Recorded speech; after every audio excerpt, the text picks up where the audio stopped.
Hi, I'm Jade Athos, a realtor with Berkshire Hathaway. And this week on Talking Real Estate, I wanted to dispel 5 home renovation myths.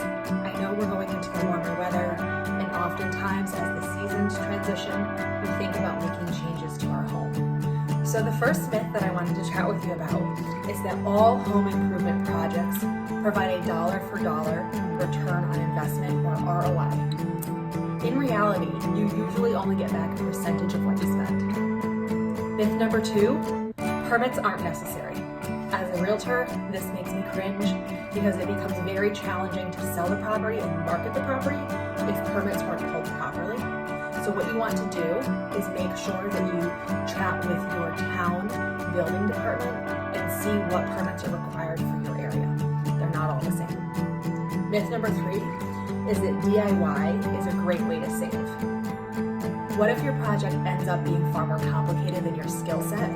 Really, you want to go right to a pro to save money from the beginning, save money in the first place, I should say, because you don't want to get in over your head and then create a bigger problem than you started with. Myth number 4 is that temporary or partial repairs will provide the long-term answers. Many DIY repairs aren't covered by a warranty, which can be a deal breaker when you go to sell the property.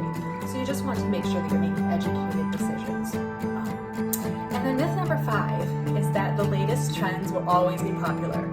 We know that they can be eye-catching, and many people want to go with the trendy style, but they do quickly come in and then they quickly go out. And they do leave you with kind of timestamps your property. So the bottom line is that the best approach to all your home renovations is informed ones. Make sure that you're educating yourself, and this will make sure that you're being wise about your renovations, and that way you will reap the ROI on those projects. I hope you found the dispelling of these myths helpful, and I always welcome coffee, a conversation. Thanks so much for joining me.